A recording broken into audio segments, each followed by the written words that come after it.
again.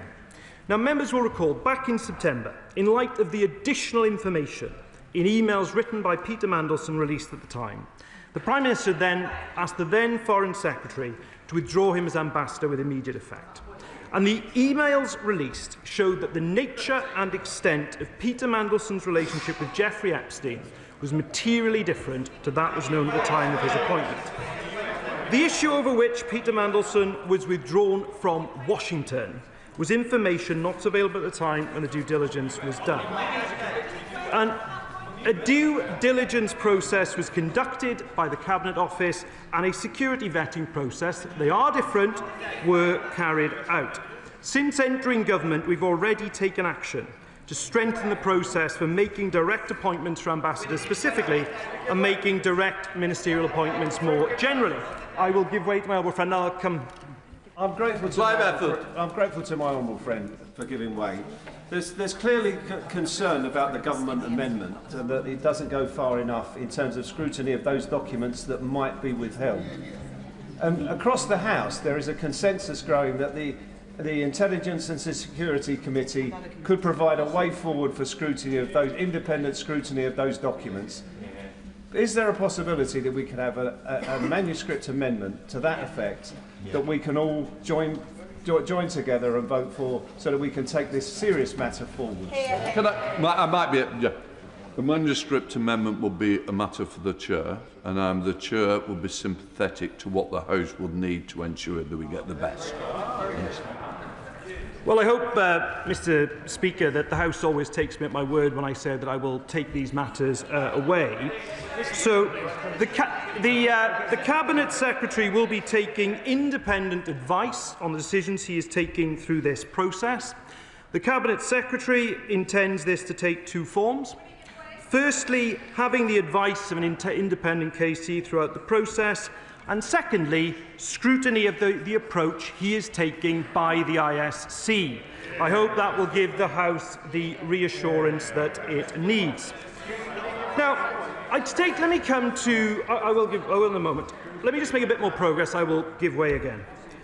Let me just take the opposition motion. And I have some experience in the past of drafting humble addresses on different matters in this House myself. Of course, there is an extensive nature to it. I think the House recognises that. It's imperative that the government protects sensitive information that could damage national security or relations with our international partners. I will give way to I thank the Minister for giving way, and I remember the humble addresses that were tabled in this place during those Brexit years. He will know that in opposition, we never felt the need to put national security or international relations on the face of the motion itself, because that was an implied protection. So can I ask the Minister two things? One, he's just said, quite helpfully, that the ISC will be involved in scrutinising the process. Does he mean the process that the Cabinet Secretary looks at documents, or will they themselves be able to see documents? And I think we all understand what he means by national security, but could he give a definition by what he means by international relations? Because that's quite a broad term.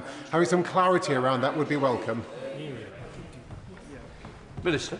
Yeah, I think my honourable friend has similar memories of that particular Parliament. But you know, for example, on the motion on Ledbedeff, for example, we included in the motion in a form which may contain redactions, but such redactions may be solely for the purposes of national security. So we did do that. And in terms of the humble addresses that I was involved in drafting, I was very, very precise about it.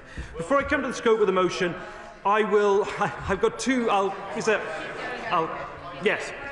I'm extremely grateful to him for giving way, and I know the Minister takes the role of the ISC very seriously, and I appreciate that he is trying to help the House with what he's just said. However, he will appreciate the difficulty the House has is it needs to decide what to do in relation to the motion before it today. Yeah. Members on both sides will have to decide how they should cast their vote. Yeah. So although there is some reassurance in the Intelligence and Security Committee being involved with the Cabinet Secretary's process, that will not be possible before we have to reach a decision on this motion. Yeah. The principle here is surely this, that the whole House cannot see everything. I have sympathy with the Minister on this, both in relation to national security material and, rather more sympathy, I'm bound to say, that my colleague on the front bench in relation to material which may be sensitive relating to international relations. But following on from the comments that have been made on his own side, including from the Right Honourable Lady for Hackney and Shoreditch, isn't the answer here that the opposition front bench will accept that its motion will include the concept that if material is sensitive, it is supplied to the ISC only and not to the whole House, but that everything should be disclosed to the House either via that route or via a route to the whole House? Absolutely. Beyond the deadline to amend the motion, which is a familiar situation he and I have found himself in before, but what I just want to say very clearly, and I hope the House takes my previous answer on this as good faith, that I have... Just in respect to the remarks the Minister made, saying the deadline has passed for an amendment, can you just can the Speaker just confirm what you've just said to the House, that you would be sympathetic to a manuscript motion that wouldn't be subject to that deadline? The Chair is able to select a manuscript amendment, and that will be a high bar, but there is a lot that we need to clear up, and I recognise that I think things can move forward, and I'm sure, just to let you know, the answer is yes, in a nutshell. But could I hope that the House takes in good faith what I have sought to do in the course of my speech, let alone the course of the debate. And I think that scrutiny of the process is very important. No. The scope of the motion could also include thousands of documents. It is obviously both in the national interest to protect national security, but also in the national interest to be transparent and act with urgency. I completely accept that. And it is important now we do take time and care balancing those elements. And look, to the government amendment, let me make some progress, I might come back. Look, that's why the government has tabled the amendment it has. For publication of documents unless they prejudice national security. And I know I've been asked a specific question about international relations. Because, of course, such documents might contain information about our relationship with our international allies, how we have approached them. That is obviously important for governments to keep, of course, confidential because it's in the national interest. There's also the issue that I am very conscious of not at all hiding behind the cloak of the Met Police investigation. I'm definitely not seeking to do that. But of course, we will also have to bear in mind documents that might prejudice that investigation, and that's something we will continue to speak to the Met about. Now, Mr. Speaker, we will, of course, do all we can to comply with the motion as amended, and we will also update the House accordingly. And indeed, on this moment, I also want to say to the House that whilst that process of going through a significant amount of documents might take a little time, it is also important that the government starts that process of disclosure to the extent it can do today. And that is what the government will do in response to the debate and the very reasonable questions that are being put across. I am someone who rewards effort, and as the honourable gentleman has put in such effort, we'll allow. Can I return the compliment by just saying to the Minister how much I admire his ability and generosity in giving way. I think he's doing an exceptional job. In relation to the government amendment, Amendment A, I understand where he is coming from, and can I just describe perhaps a thing which he may wish to see pass through the ISC but can't be made publicly available, and that is which of our foreign allies had something to say about the appointment of Peter Mandelson to Washington. I appreciate the Minister is never going to say precisely who that ally might be, but the nature of that correspondence surely is a matter of public interest and therefore of interest to this House, but is not something that can be bruited abroad. So the ISC provides the very obvious solution to discovering what representations were made and what material was passed between our allies and the Cabinet Office before this appointment was made. Can he make that commitment? Minister. Well, I hope the House has seen, even in the course of this debate, Mr. Speaker, how the constructive approach I've tried to take on the role of the ISC and its role in this process. That's precisely what I've done. I want to turn now to another issue of this matter, which is the peerage. because another action the government is determined to take is to strip Peter Mandelson of his title, as the Prime Minister has set out. And frankly, I think people watching this will be bemused, because there is no other walk of life where you are unsackable unless a law is passed. So we will introduce primary legislation. The government has written to the chair of the Lords Conduct Committee to ask the Lords to consider what changes are required to modernise the House processes to remove Lords quickly when they brought either House into disrepute. And the government stands ready to support the House in whatever way it is necessary to put any changes in effect. Now, Mr. Speaker, being in office is a privilege. It is a privilege. Every day is a privilege. And that is why there is anger across this House about Peter Mandelson and his actions. The test for the government in these circumstances is the action we take to respond. And as I think has also come through this debate, our utmost thoughts are with the victims, the women and girls who suffered at the hands of Jeffrey Epstein. Behind the emails, the photographs and the documents are many victims who are exposed to this network of abuse. They should be our priority in this matter, and I'm sure they will be for the rest of this debate. Thank you.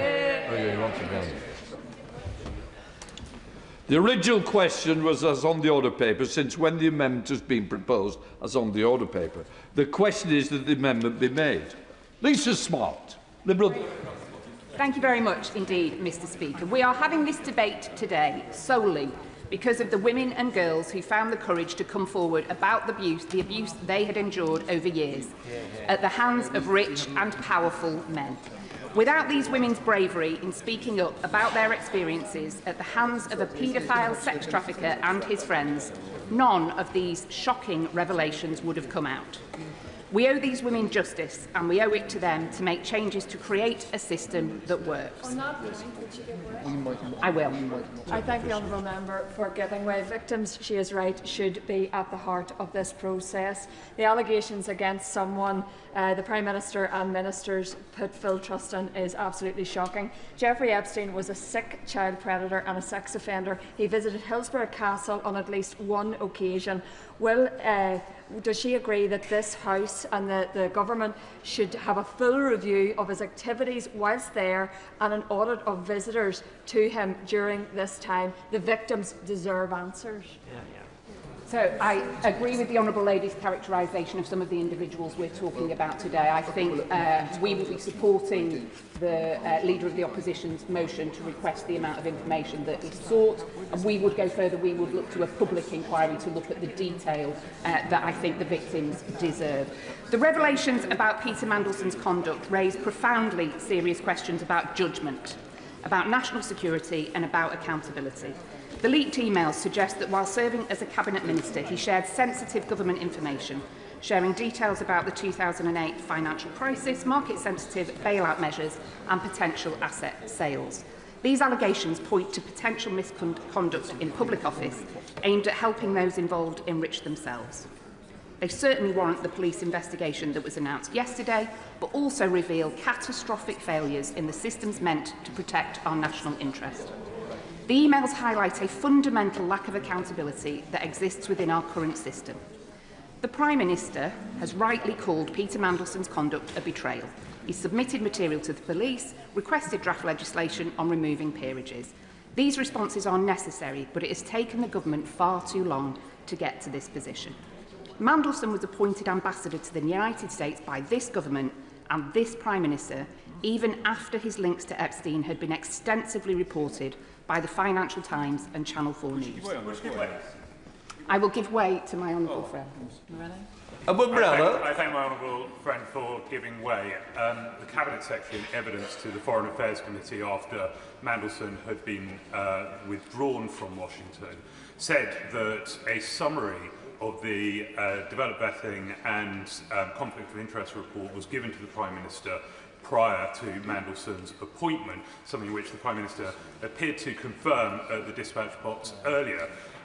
The government and the Prime Minister has repeatedly said that it was the extent of the relationship that changed and somehow altered the appropriateness of his appointment. I wonder what message she thinks it sends to the victims of Jeffrey Epstein, to the many victims of rape, of paedophilia, of sexual assault, of sex trafficking, that anyone with a relationship with Jeffrey Epstein should be deemed appropriate to be our representative in Washington. I completely, Mr. Speaker, I completely agree with my honourable friend. I am not sure what extent of friendship is appropriate with a known convicted sex trafficker to put somebody in our most senior diplomatic position. I will in a minute. I'll make a tiny bit more progress if I may. Channel 4 Dispatches in 2019 interviewed a witness who saw Epstein take a phone call from Mandelson while he was in prison for child sex trafficking.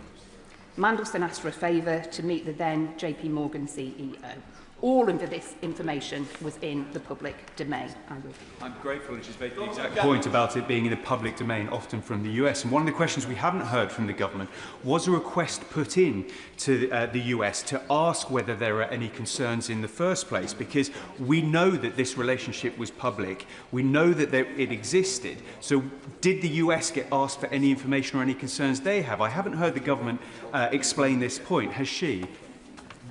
I've been listening as intently as the honourable gentleman has, I'm sure. I think there are so many questions that are right for the government to answer. We believe a public inquiry is the way to get to the bottom of that after any police investigation has concluded. There are questions that swirl around which advisers said what and when. But the decision to hire Mandelson was ultimately the Prime Minister's, and he must be held responsible for that choice. On that point, will she give way? Happily. I thank you for giving way. Earlier, the Minister said that Jeffrey Epstein's crimes were unforgivable. Does she think that the Prime Minister appointing said known paedophile, was that forgivable? Is that forgivable? I think my honourable friend is referring to the friend of a known paedophile rather than the appointment of a paedophile. Thank you very much. Which is an important clarification to make. I think that there are rightly questions surrounding the judgment displayed by the Prime Minister in appointing Peter Mandelson to the position of UK Ambassador to the US.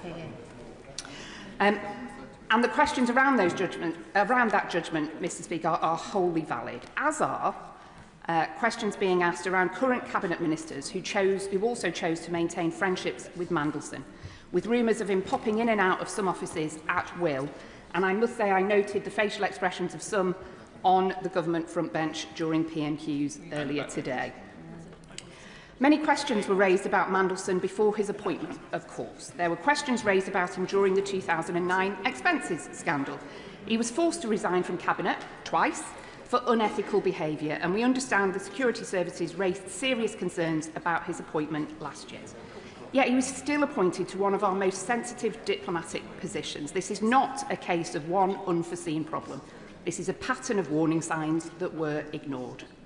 This Labour government promised to break with Conservative chaos, and instead we see the same failures, inadequate checks, reactive crisis management, and an inability, I will in a moment, and an inability to prevent obvious problems. You do not restore public trust with heartfelt apologies after things go wrong. You do it by having proper systems that stop scandals before they happen. Labour has failed to maintain public confidence, and they must do better. I will give it. I thank honourable for giving way. Obviously, people here want to get to the bottom of accountability in terms of the Prime Minister, other elements within number 10, and of course what Peter Mandelson himself has done. But there is something out there, I think, which is more systemic, and the public understand that this isn't just about a number of rotten apples in the system. It is systemic. It is about wealth and power and access and how they treat young girls and women and us, the public. They take us for mugs. So does she believe that this is wider than just a few bad apples? It is systemic, and that's what needs to be addressed here, and that's what the public wants. So I wholeheartedly agree with the honourable gentleman. I'm wondering, Mr. Speaker, if he's seen ahead in my notes for my remarks about some of the systemic changes we as Liberal Democrats would like to see. I agree with him. This goes far beyond a few bad apples. There are systemic failures in our country that we need to seize this opportunity to address. There are fundamental weaknesses in our system of government, weaknesses that successive administrations have failed to address, and which now further threaten public confidence. I'm going to take the urging of the Father of the House to focus on how we make progress from here. We must make reforms to the ministerial code, as it is clearly not functioning as it is. The code exists as a set of rules and principles, acting as guidance for ministers rather than having legal basis. Therefore, ministers who breach it face no legal consequences. When the ministerial code is investigated, even when this is done by independent advisers, the Prime Minister can decide whether to listen to the adviser or not, which means that accountability becomes almost meaningless. And I wonder if, in his winding up remarks, the Minister might consider this and using this troubling episode in our national story as a catalyst for bringing about the much-needed change by enshrining the ministerial code in law. Liberal Democrats believe that to go some way to restore vital public trust in our democracy, we also need to make fundamental reforms to this House and the other place. Members of the government clearly share this sentiment, as we've heard various ministers on the airwaves over the last couple of days saying that the government recognises the urgency of reforming the laws and may bring forward proposals at pace. I'd be grateful if the Minister could lay out further detail of their plans to legislate, especially given growing concern about public trust in our democratic institutions and the integrity of this Parliament. The government holds a substantial majority in this House, and we've seen that they're able to push through legislation rapidly. We saw this only last week with the Medical Training Prioritisation Bill, and the same process could be used to make urgent changes to the other place. Ministers need to set out the legal mechanisms available to suspend or remove a peer, the timetable for any planned legislation, the progress of cross-party discussions that have been mentioned in the press, and how confidence in the upper chamber will be restored. Because without clarification, uncertainty risks further eroding public confidence in Parliament and in our democratic institutions. To the specifics of the motion we're discussing today and the government amendment to it, we Liberal Democrats believe firmly that transparency is vital, and it is the very least the government can do to release the information requested, so we will be supporting the main motion. We would go further. We don't even know the full extent of the British establishment's involvement in Epstein's appalling crimes, or how many British girls and young women were trafficked by him. We are calling for a full public inquiry with the power to compel witnesses, both to get justice for the victims and to protect our national security. On that point, I will give way. I thank my honourable friend for giving way, and specifically on the information that's available. Does she share my discomfort with the fact that this information has only become clear for us, but this mass release of information from the Department of Justice in the United States? And whilst I understand the government's reluctance to release information that may well harm international affairs, that doesn't seem to be a concern of the US government. I'm grateful to my honourable friend, and I think the best disinfectant is often daylight. I am strongly in favour of transparency and welcome it, including the information that's being requested today. For giving way. I think her point about the wider establishment is important. Thank you, Mr. Speaker. Individuals like Sir Richard Branson, who are clearly offering to help Steve Epstein to launder his identity and his reputation by suggesting PR advice on how he might recover from his prosecution, and gentlemen like Bill Gates, whose wife has very bravely spoken out against one of the reasons why she left him due to his links to Epstein. How do we make sure that men like this, who continue to have extreme power, can face some sort of justice on this? Who's so smart? She's entirely right to talk about some of the very well-known men, and it is men, wealthy, powerful, greedy men who we are talking about today, who should be held accountable for their actions. The transparency that is sought today is something I think we should all welcome and have in our minds the victims and survivors, and preventing future young girls and women from being victims and survivors of similar crimes. We should do all we can and take that responsibility that we have very seriously indeed. My right honourable friend, the member for Kingston and Surbiton, mentioned earlier in questions to the Prime Minister, and indeed the Shadow Minister mentioned from the dispatch box today, that the Polish government thinks Epstein may have been spying for Putin. The British public and Epstein's victims deserve to know if a UK Cabinet Minister was leaking secrets not only to a convicted paedophile and sex trafficker, but also a Russian agent. We Liberal Democrats recognise the vital importance of safeguarding national security and genuinely welcome the openness displayed by the Minister in looking at the ISC as a way of getting to the bottom of some of this that he expressed earlier. However, safeguards are already in place to protect national security. These include the National Security Act, which restricts the disclosure of information where this would harm the safety or interests of the UK. And in tabling the amendment they have, including international relations, as a reason to keep secret the information they have, the government is trying to wriggle out of their obligation to the truth, and we will not support it. Willingly. The Honourable Lady for giving way. I think the transparency point is really important. Peter Mandelson was a Labour politician. This is a Labour government. It may be that Peter Mandelson was an isolated bad apple and really no one knew anything about anything that he was doing until this release of these documents last week.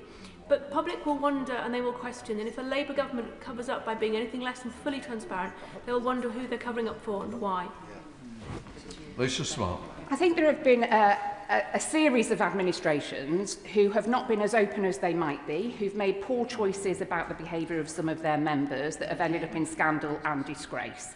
And I completely agree if she's making a point that public trust in our institutions, public trust in our government is vital, and we must all take that very seriously. There is a sorry legacy of recent governments who have behaved less than impeccably in a number of ways. And I think using this whole sorry episode as a catalyst to bring about much needed change is something we would strongly support. Would you give way? Would you give way? I will give way and then I will. For Andrew Millis. Giving way. Now, the Prime Minister has said it's okay because the Cabinet Secretary is going to command this process. Does she agree with me that the Cabinet Secretary is a person of impeccable repute, but whatever he is, he can't be objective because he's been involved in this process. Absolutely. It is almost unfair to put this on him. So what mechanism can she devise that will deal with that, other than give the great bulk of this, because international relations is going to cover the great bulk of this, to the ISC? Well, he's clearly been reading Liberal Democrat press releases, Mr Speaker, because we believe a public inquiry is a far more effective way of getting to the bottom of this, and I'm delighted that he made that point. I said I'd go to the back and then I'll... Corbyn. I thank the member for giving way, and she's making some excellent points. Would she agree with me that all of the inquiry systems that have been discussed so far in this debate are actually influenced or participants in of people who've been within the golden circle of Peter Mandelson in the past? Don't we need something very novel and very different, such as an independent judge-led inquiry or judicially-led inquiry that examines the whole thing in the round in the way that perhaps the Chilcot inquiry looked into the Iraq War? Lisa Smart. I'm always delighted to get agreement from across the political spectrum, Mr Speaker, and I very much agree with the right honourable gentleman that an independent judge-led inquiry would be the right way to go.